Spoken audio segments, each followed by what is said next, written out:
So my talk is about what I'm calling the performance complexity curve. Excuse me. So what is the performance complexity curve? Well, it comes from the performance work phase diagram by Aleksey Shipilev, who needs no introduction. And it's an observation he made on how performance and complexity change as we engage in performance work. So it's quite common before we do any kind of performance work that we actually have a low performance and high complexity system. This often comes from the mantra, make it work, make it right, make it fast, in that order. And so what we do is we, in a lot of systems at the application there, we'll incur technical debt to meet deadlines, maybe to get an MVP out. And then later, people will start using the app and we'll need to improve the performance of it. But the characteristic of this phase, the first phase of the performance tuning is actually usually bug fixing, and these are simplifying changes. But later on, if we still need to tune the system more, we might actually have to trade some complexity for performance. And this is something that's always really resonated with me because it's how I've seen things play out many times. So what we can see is in the different phases, as we get to the most simple possible point, we get these really big gains at the beginning. And if you hear about 10x gains in performance, it's probably that nobody's tried to optimize the system before. And later on, it gets much harder, and we have to incur a complexity for diminishing returns as we improve the performance.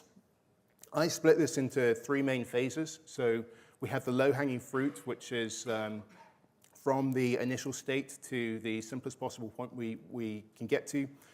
And we make lots of performance gains in this stage.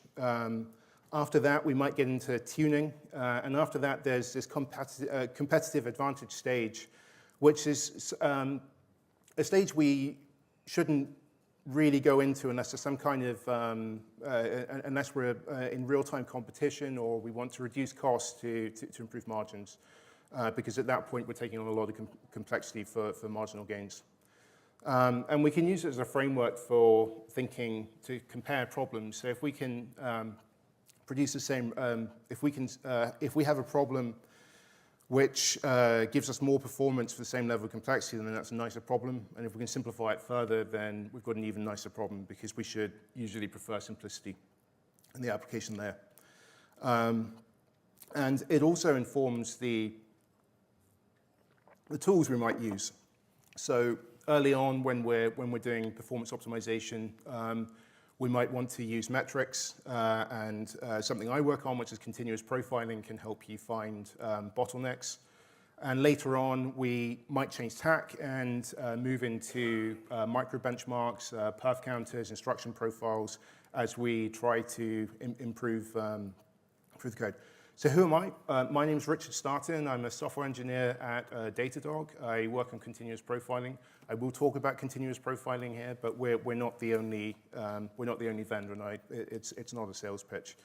And I'm splitting the rest of the talk into three phases based on the low-hanging fruit, the tuning, and the competitive advantage stage that I've shown you before. So we'll start in the green zone, where we'll look at how we might start a performance tuning exercise, and some of the kinds of low-hanging fruit that we might encounter. So before you do anything, if you want to optimize, you need an objective. So you need to really know what you're trying to do. It could be reduce latency or increase throughput or maybe reduce cost. And these are activities which might actually trade off against each other.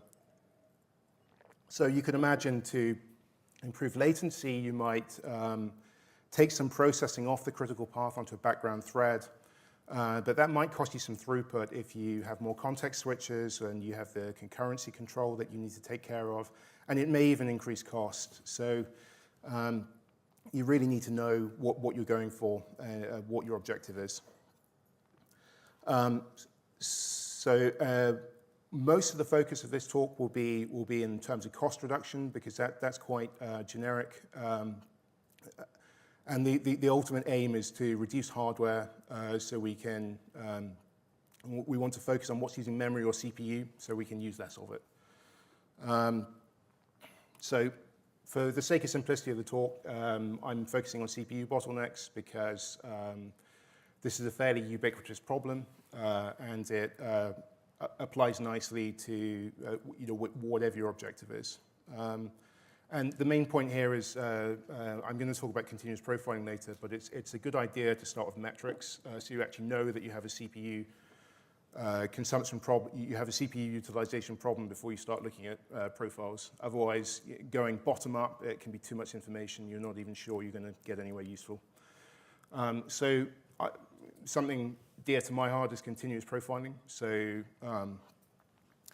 it's really useful if you're always running a profiler, whether you know that you have a problem to analyze or not, because when an unexpected problem comes about, then you have the profiles. You can just go and look at them, and you'll get a breakdown of what's using the resource that you're concerned with. This is only actually possible because sampling CPU profilers are very, very low overhead. So what they do is they continuously sample threads in proportion to CPU time. So the Linux kernel has tools which allow you to generate a signal whenever 10 milliseconds of CPU time or a period of CPU time has passed, and then take a sample. So if you take a sample every 10 milliseconds of CPU time and it takes less than 100 microseconds to record a sample, then you're staying under 1% CPU overhead. So it's possible for a lot of applications to actually just profile, or at least do CPU profiling continuously in production. Once you've profiled your entire fleet, you can aggregate all of the profiles together and you can look at fleet-level bottlenecks. So there are numerous technical options. There's two that I know more about through my work, which is JFR and Async Profiler. These are JVM profilers which run in process. And they each have their merits and their drawbacks. So JFR, for example, it doesn't actually have a true CPU profiler. So it's got execution sample events. They're not scheduled in response to CPU time. And it doesn't actually report any of its errors. And when you're taking profile samples, there can be a lot of error cases, and it's important not to destroy the statistics of the data set by misreporting errors. Async Profiler, which is written by Andrew Pangan at AWS, solves an awful lot of problems. So it's got two true CPU profilers. It uses perf events, and it has a timer-based solution, and it has very rigorous error reporting. So on the downside, it's using undocumented JVM internals, unsupported APIs, which in principle could be taken away at some point in the future. And those are the only two in-process JVM profilers which have low enough overhead to use in production. There's eBPF and perf, which have their own pros and cons. But I don't want to get into those now because that's kind of outside my area of expertise. So in this first phase of optimization, once we've got a profiling tool that can show us where problems are, we want to focus on low-hanging fruit. These are generally problems that are essentially bugs. And I'm going to start with something that I call non-functional bugs. This is code which produces the correct result, but goes about it in the wrong way and in such a way so the error can only be detected by performance measurement. And so I'm an Apache Pinot committer, which is a distributed OLAP database. It originated at LinkedIn. I used to work on Pinot when I was working at Startree. And at some point, I wanted to speed up our test suite because it took quite a long time, so I profiled it. So I profiled the test suite rather than Pinot in production. And I noticed that the profile was dominated by this library called Apache Helix, which is used by Pinot's controller to schedule work to other participants in the Pinot cluster. So here we can see the scheduling of jobs to something called the minions, which are basically workers which do work on behalf of the rest of the cluster. And the profile shows that most of the controller CPU time is scheduling this job list, which seems a bit unusual. So The problem here is quite a common one in libraries, so it's an expectations mismatch on either side of the module boundaries. So we can see at the top, this is on the Pinot side, and it's basically saying, it's setting a parallelism level, and it's saying, give me all you've got, because it sets integer max value, you can't have more than that. On the other side, it's assuming that there will be many more jobs than the level of parallelism, so the loop termination condition only checks for the level of parallelism, and it will just keep on looping round until it gets to integer max value. That can easily take 20 seconds of a busy spin on CPU, and it's not a very difficult problem to fix because all you have to do is check that all of the jobs have been consumed. LinkedIn upgraded the Helix library after this fix had been made, and they actually published a blog post about it, which is really great because you can really dig into the details of the outcomes of what happened here. So this led to a massive reduction in processing latency for jobs by 7x, and you can figure out whether you have a performance problem with things like back of the envelope calculations, where you can figure out what's reasonable for a task to take, how much resources should it take with back of the envelope calculations. But it's very difficult when you have the abstraction of libraries in the way. If the libraries are doing things for you that you don't know how to do it, you don't understand the problem. So abstraction can make it hard, whereas a profiler will just show you that there's a problem and you can go and fix it. It's normally quite easy. There's also poor programming practices. I'll try and skip over this one quite quickly. I think most people have seen stuff like this. So this is something that I dug out of a profile at some point. And it's basically programmed by exception. So to convert a double to a long, if the mantissa is 0, if it's an integral value, then construct a big decimal, which is expensive, and then get the exact long value, and which will throw an exception if the input was a double, and then catch the exception and return that. So it's obvious that this can be done better by doing some arithmetic. And if you compare this as like 150x improvement, and these are just the kinds of problems that work their way into application code when you're in the you're kind of bootstrapping a product. Also, algorithmic issues. I mean, this is an interesting one from Datadog. We can get algorithmic issues for a number of reasons, mostly because of abstraction. So you can get accidentally too high complexity, algorithmic complexity, because of composition in ways that wasn't expected, or you can have rare cases that you didn't expect to be rare. In fact, you might have a comment saying this never happens, but this is a fallback, and you don't put too much effort into implementing the most optimal fallback. And then it turns out in production that that fallback is not so rare. So this actually came up at Datadog in one of our backend processes, which processes JFR files from our customers. And so we used a JMC JFR parser to parse the JFR files, and all of a sudden this started timing out, but only for one customer. So fortunately, we profile that service which is doing the parsing. So it's kind of like profiling Inception, and we quickly identified that all of the time was being spent in this method disjoint builder add. And what this just as a quick overview, so we can understand the problem.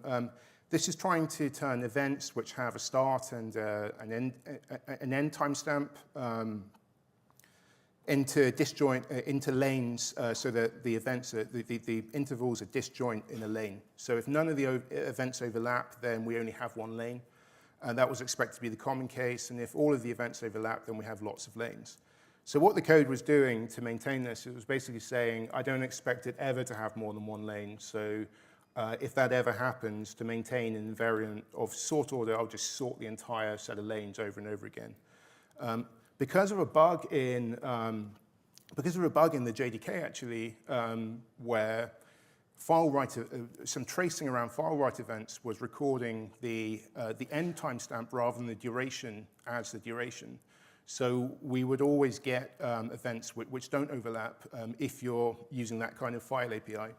And so we'd be taking these events in, and the assumption would be quite catastrophic, and we'd end up with a cubic time algorithm. It's very easy to fix this just by finding the insertion point. We still don't get a really optimal solution, but it would be very difficult to change everything else. But this was enough to fix the problem here. So just like something unexpected happened in production, basically. There's also going against the grain. So there are lots of existing optimizations in frameworks which target idiomatic code. So if you don't write idiomatic code, then you won't profit from these optimizations. A common one is like composite lookup. So you have a hash map with two or more values. You could concatenate the values together and look them up in the map, or you could construct a record. And if we compare the performance here, there's basically like a 3 to 4x performance difference. And it's stringly typed and type safe because there are like prefix and suffix overlap bugs in the string version, which you just don't need to think about with type safe. So you're getting better performance, but you're also you're avoiding bugs. And ultimately, you're just writing objectively better code.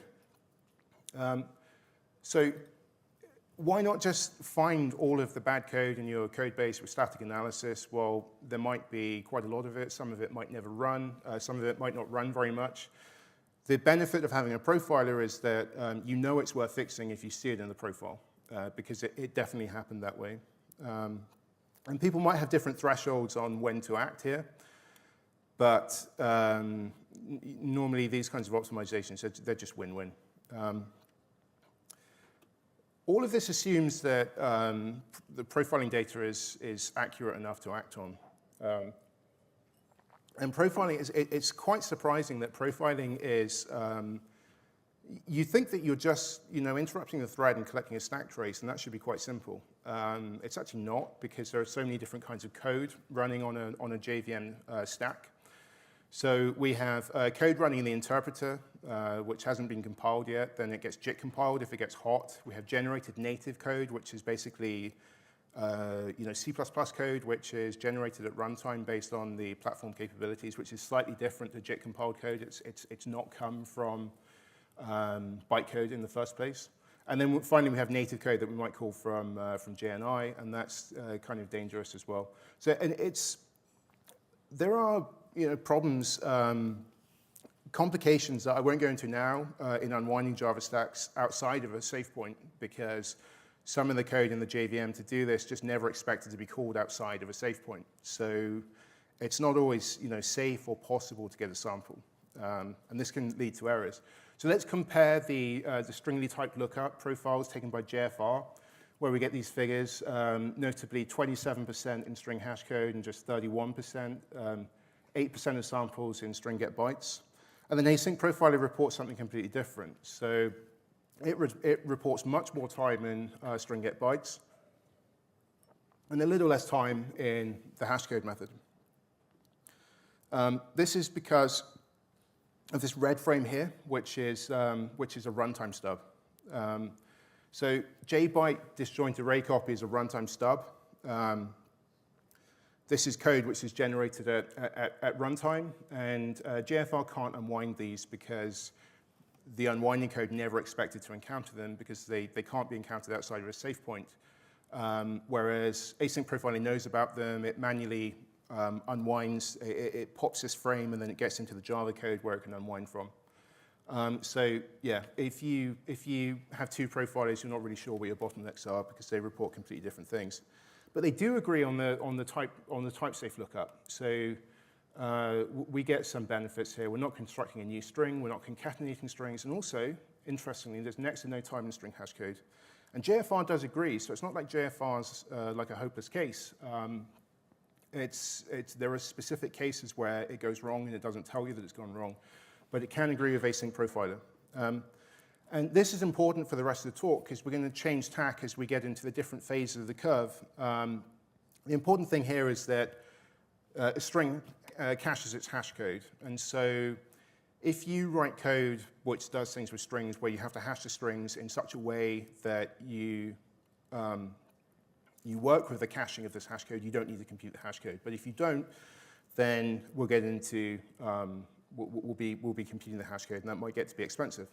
So we're kind of moving into the next zone in the talk now. So this is the amber zone. This is kind of tuning. Some of the stuff I'll talk about here, I don't necessarily suggest that people try. It's not necessarily helpful, but in some cases, it'll make a difference. So what do we do at Datadog? We ingest a lot of observability data. A lot of our backend is written in Go, but we also have a lot of Java services, and they're large enough to be worth optimizing for the sake of cost, and also meeting SLAs. So when you profile your entire fleet, you can do things like take all of the data, aggregate the data together, convert it into cores, and then multiply the number of cores in a unit time by the cost from your cloud provider in that unit of time, and you can basically compute the cost that different methods, how much you're paying for different methods. So it turns out that actually at Datadog, for some reason, we spend an awful lot of time in string hash code. And so what we could do, so this turned out to be the most expensive method, what we could do is we could find all of the uses of it and optimize them individually, but it's death by 1,000 cuts. And if we went and found them all and we optimized them away to do something different, there'd be more of them in 2 weeks' time. So what can you actually do? So we actually have to optimize this method, and so we found this hot method. Like, what can we actually do?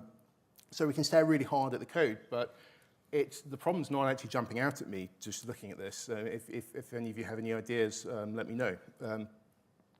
Or what we could do is we could relax the requirements. In the context of string hash code, we might want to compute the hash code in a completely different algorithm, a different way, produce a different result. And this is like moving to have a nicer problem. And this is going to have a dual effect, because a lot of people in the Java community know that strings hash code is not particularly good in terms of randomness. And why are we computing hash codes in the first place? It's because we're using hash maps, and so we don't want collisions in the hash maps. And so if we had a better algorithm which produces a more random result, then we could solve two problems. So we'd have a faster algorithm to compute, and we'd have fewer collisions in the hash maps, which would have secondary benefits. So the problem with changing the algorithm is it's specified in the JLS, but it's kind of hard to believe that this is really an immovable obstacle because it was originally specified incorrectly in the 90s. So the specification was reverse engineered from the implementation, but it was reverse engineered incorrectly. So they changed the specification to make it correct. And then it was noticed because the hash code algorithm, the original one, it only depended on the first 16 characters. The first 16 characters of a string, which trivially produces a lot of collisions. And so for the sake of reducing the number of collisions, the algorithm was changed. So that was, I think this was resolved in 1999, so a long time ago now. So the real problem that this can't be changed is that Java 7 introduced switch statements on strings. So this is a switch expression, which is a more modern way to write Java code, but it's fundamentally very similar to a switch statement, which happened back in Java 7. And if we actually look at the bytecode for how this is compiled, we'll see that the invoke virtual up there is on the string hash code, and then we basically have a lookup switch on the hash code values.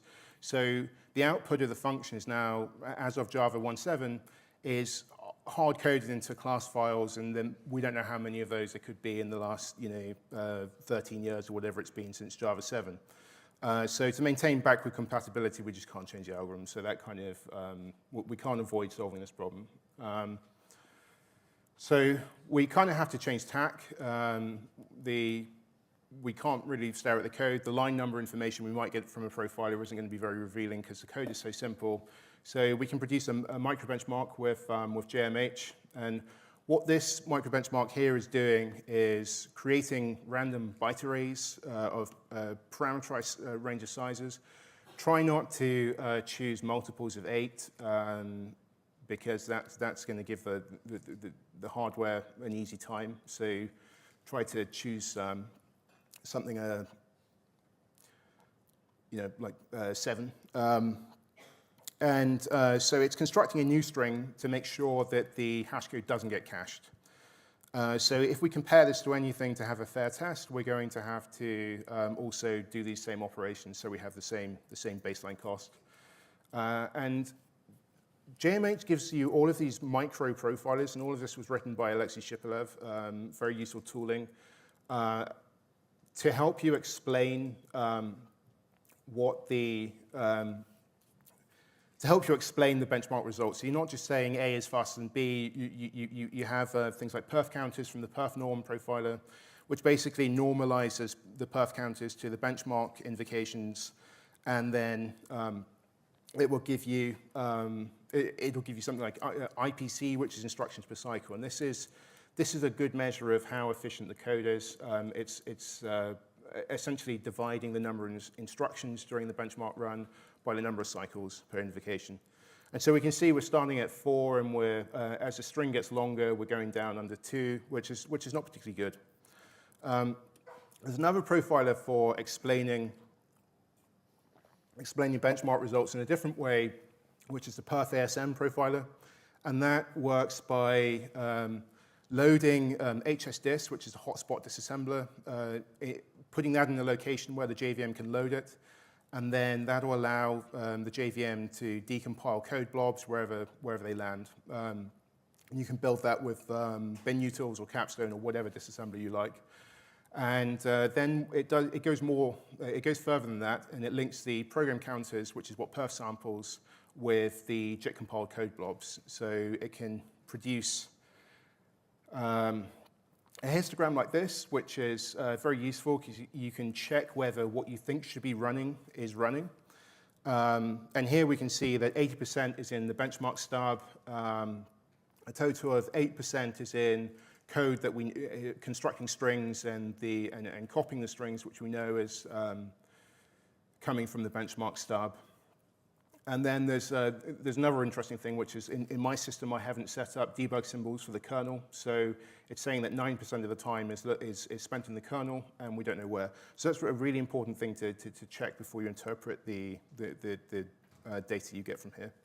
And it produces this kind of this output. It's worth getting to understand this before going any further, because it's important for understanding the rest of the talk.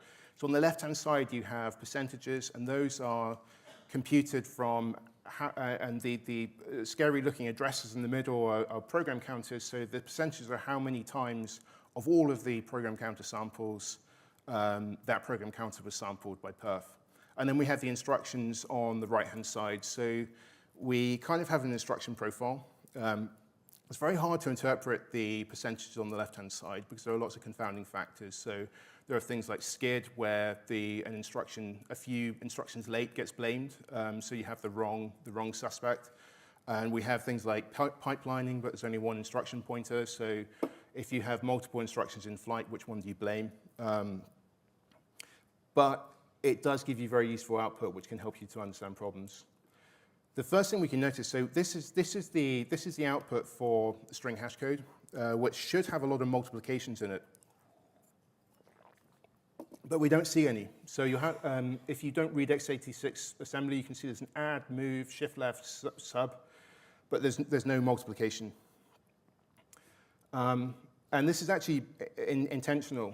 So compilers do something called a strength reduction, which is an optimization the compiler can apply when it has information about constants. And in this particular case, we know that a multiple by 31 is the difference of a multiple by 32, and the value subtracted from that multiple. And multiplying by 32 is nice because the compiler can replace that multiplication with a left shift. And this was actually, the value of 31 was chosen back in the 90s to enable this optimization. But if we look at the structure of the code, we can see that this code has been unrolled. So we can see the same code over and over again. And in between each of these blocks, we don't have any control flow, so we're not checking the loop conditions. So that's good. That's saving some overhead per byte. Each of these blocks is processing 1 byte.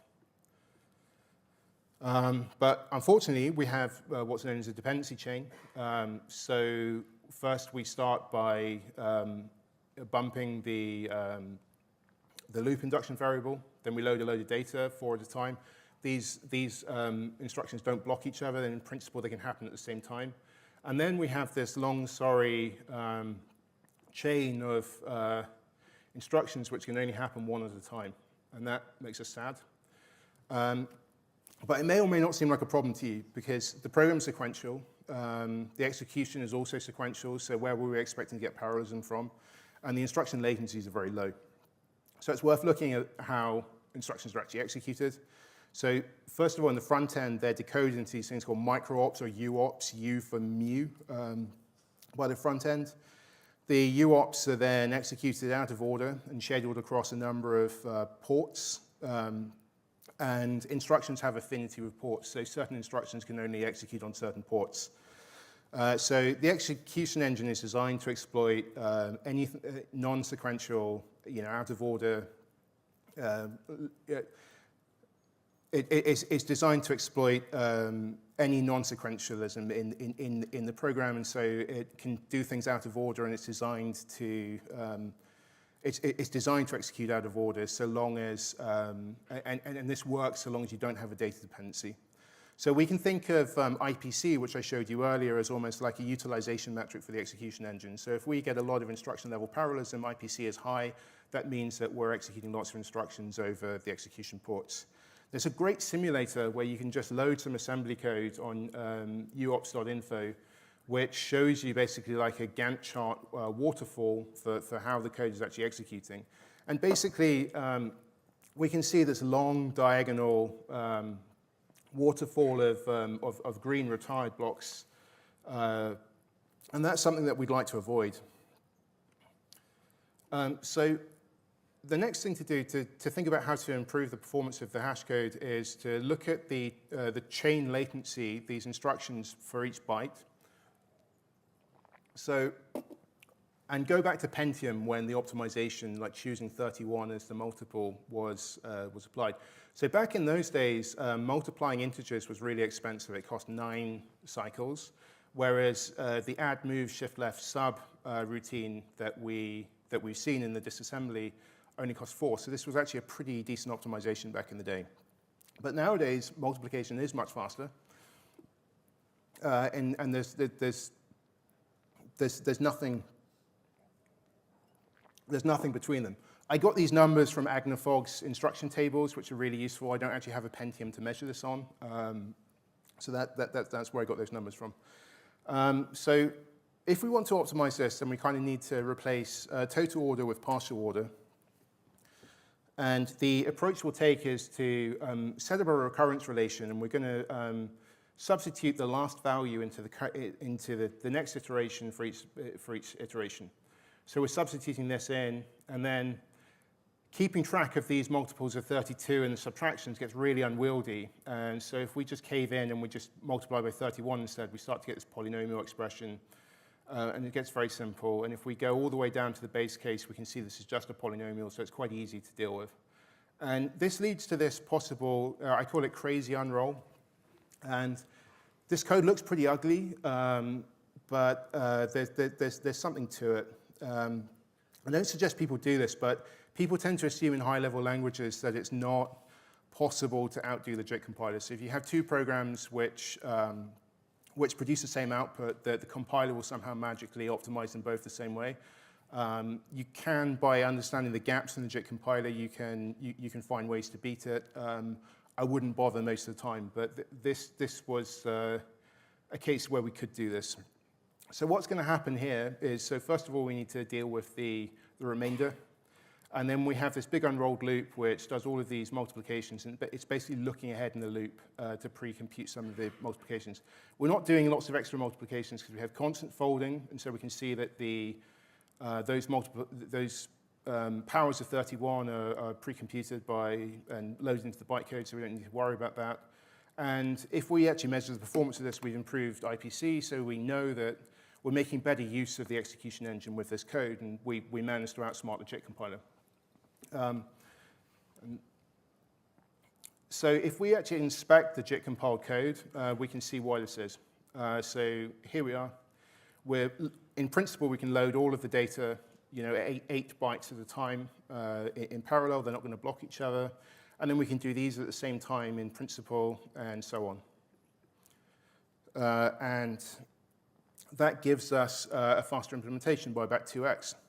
Why is that? It shouldn't be faster, really, because the strength reduction sequence of instructions has the same latency. But if you look at the reciprocal throughput of the instructions, reciprocal throughput of 1 means that once you've issued one instruction, you can wait 1 cycle to issue another. And if you have a reciprocal throughput of 0.25, you can issue 4 per cycle, and you don't need to wait. You don't need to wait for the first instruction to complete. So we have a kind of Gantt chart like this, and we can see that after 6 cycles, we have all of these. We've actually processed 3 bytes, which gives us 2 cycles per byte versus 4 cycles per byte. So that's twice as fast, and that explains why we're twice as fast to compute the result. And we can also put the disassembly into the instruction scheduling simulator, and we can see that it's much more parallel. If we put them side by side, we used to have this diagonal waterfall, and now we have something which is much steeper. We do have a problem, though, because we have this data dependency again on this ECX register. We can see all of these add instructions are trying to add to the same register, which creates a data dependency.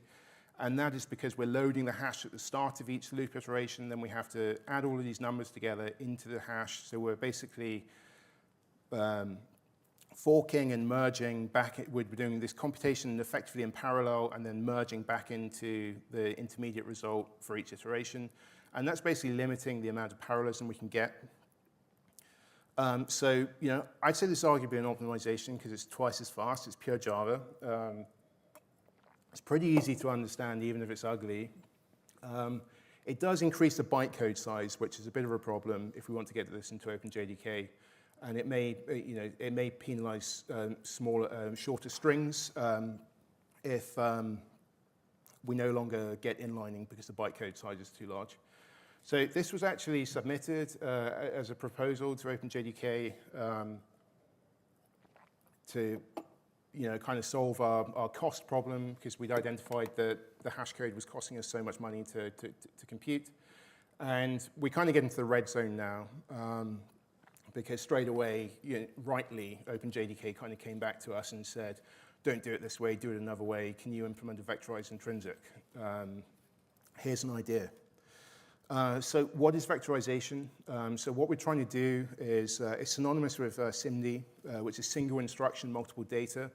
And so we're trying to process more data per instruction. So this can be really useful for increasing the throughput and reducing the number of instructions that we need to apply per byte by operating in chunks. So we're basically applying the same operation to a vector of values simultaneously in one go. And so it's a bit like instruction level parallelism, but it's kind of, there are explicit execution units, we have special instructions, and pipelining applies to vectorization too. So schematically what we're doing is we would no longer have this reduction bottleneck. We could keep all of the data in separate lanes and then reduce horizontally at the end. So there's auto-vectorization applied by the JIT compiler in OpenJDK. So why can't it do anything with this? We've already seen the disassembly for the improved version, and so we know that disassembly doesn't have any vectorized instructions because we've seen it. But the problem with the optimized solution that we've shown is basically we've unrolled the loop. JIT compilers, the C2 has to, the JIT compiler basically competes with the application for CPU cycles. So it's limited in the analysis it can really do. So it's not going to look for similarity in blocks of instructions. So if we do manual unrolling, we're basically switching off vectorization because unrolling is actually the trigger for vectorization analysis. So why don't we just try and make it easier by pre-computing the coefficients, and then we'll evaluate the polynomial as a dot product, which should be pretty simple to optimize. Unfortunately, we don't get any SIMD. We get these register spills where Register spills are where there's too much register pressure and integer values are saved into floating point registers. And we still have this per iteration reduction anyway, so it's not really a very attractive solution. What we could do, I wrote a blog post about this in 2018, is pre-compute enough powers of 31 so that we can just keep on generating the next set of powers in a loop. And we'll multiply the vector of values by the powers of 31 and compute a dot product one vector at a time. And then we'll reduce the vector horizontally at the end. So there's a blog post here about how to do that. And that code looks like this using the vector API, which still hasn't been released. And this code won't compile anymore. But this had very attractive performance back in 2018 using a prototype of the vector API. And so here's a diagram of how this algorithm is actually working. So we're going to load the data backwards. We're going to load that into a small register. Then we're going to have to sign extend. So we're going to put a load of zeros next to the data. Then we'll multiply that data as an integer with the powers of 31. We're going to add that to the accumulator. And then we're going to update the coefficients so we have the next powers of 31. And then finally, we're going to go and, because we're going backwards, we're going to go and load the next vector. And we'll keep on going backwards until we've got nothing more. And finally, in the end, we'll reduce the accumulator horizontally. So this works pretty well because we're processing so much data per instruction. We're processing, it takes adding up the latencies of these instructions, we have 24 cycles. But we're doing 8 values per chain. So we've basically got 3 instructions. So we've got 3 cycles per byte, which isn't that much better than we had before. So we should probably find out why. If we have wider vectors, so we have AVX 512, and so we can process 16, then we're down to 1.5 cycles per byte, which is quite a big improvement. But what's going on here is that we have, so vector multiplications are quite slow. They have a latency of 10, so the nice thing is in AVX2, the multiplication has a throughput of 1, so we only need to wait 1 cycle until we can have another one. So if we just wait 27 cycles by doing 4 of these, unrolling this 4 ways, in 27 cycles we can process 4 times more data. So 3 cycles extra, we get 4 times more data processed. And so finally, we get under 1 cycle per byte with this unrolled approach. So Ludovic Henry, who used to work at Datadog, went off and implemented this.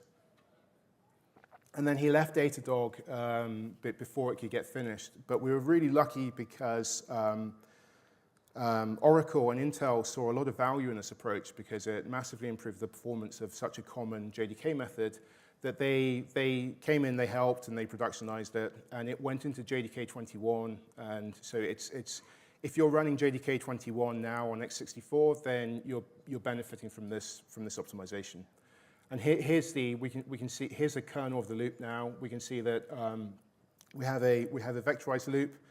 And the instruction simulation is, we can see it's much more vertical, so that's a nice comparison with what we started off with. We have much more parallelism, is the interpretation of these 2 charts. And we can see that we have, crazy unroll is somewhere in the middle, but with JDK 21 for a range of lengths of string, computing hash codes is much faster. So what kind of impact does this actually have? Well, it's a shame that it's had limited impact at Datadog because this hasn't been implemented for ARM. And it took about 18 months for this change to get into OpenJDK. And in the meantime, we actually moved most of our back-end processing to ARM. So we need a new intrinsic now, so it's going to be a little while more to finally profit from this, although we have profited a lot from that very simple migration to a different microarchitecture. But potentially, it's got a huge impact outside of Datadog. If you're running Java on x64, you're running Java 21, that is. So that's the state of things now. So I think the key takeaways, the key takeaways are, early on in performance work, we have these simplifying optimizations, which they're objective improvements. It's hard to argue with them because you're probably like improving your code quality at the same time. And 10x really sounds amazing, but it's probably it probably means that the system hasn't been optimized before, and you were just the first one to get there. And don't be too disappointed with 10% later on. I think that continuous profiling is a great tool for finding low-hanging fruit, but it's not so useful for fine-tuning of the kind of work that Datadog did with the string hash code. Another interesting thing, I mean, Thomas is hosting the tracker. Thomas said at QCon last year that all software is optimized for out-of-date hardware. And that's an interesting example of this here, because string hash code was optimized for the Pentium in the 90s. The algorithm was chosen for the Pentium to be more efficient. And over time, that optimization became less and less relevant. And specifying that algorithm and relying on it put OpenJDK in a difficult place because it couldn't be changed when hardware changed. So that's the conclusion of the talk. Are there any questions?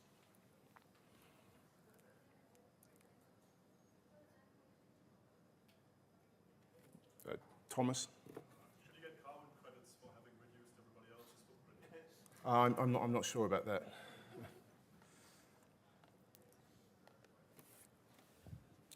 How long did it take from when you identified the issue to actually implementing the solution? So actually implementing the solution was quite quick. Obviously, OpenJDK has a massive impact. So if you break something like the string hash code, it can really affect a lot of users. So OpenJDK is a very cautious project. So actually getting it merged and released took more like 18 months. But implementing the solution was relatively quick. Yep.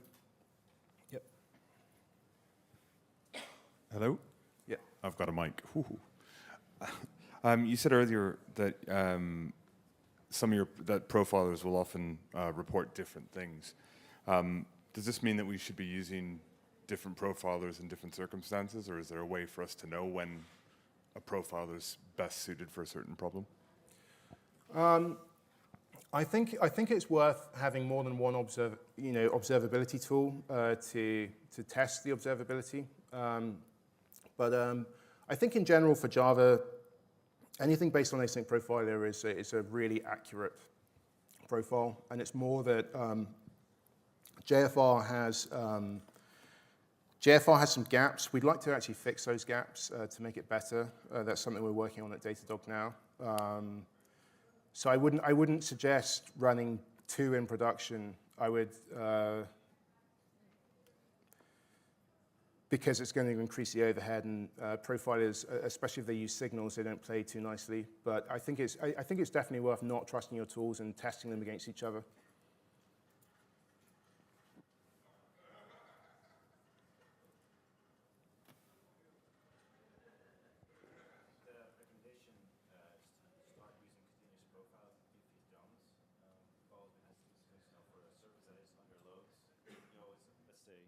A little bit risk averse, to add a little bit more to it. You mentioned it's below 1%. Are there cases where this isn't the case, or stuff you need to watch out for? Yeah, so anything that applies tracing is difficult to reason about, because when you apply tracing, you don't know all of the programs that the instrumentation will be applied to. So the overhead it depends on what's being traced. The overhead depends on what's being traced. But with CPU sampling, I mean, it's by construction. If you set the sampling frequency low enough, you can't have more than a certain level of overhead. Allocation profiling, on the other hand, that can be quite high overhead. It's more like, it can be more like 5%, depending on the workload. So be careful with allocation profiling if you want to enable that in production. Often it's lower than that, but it can be higher depending on the workload. Thank you.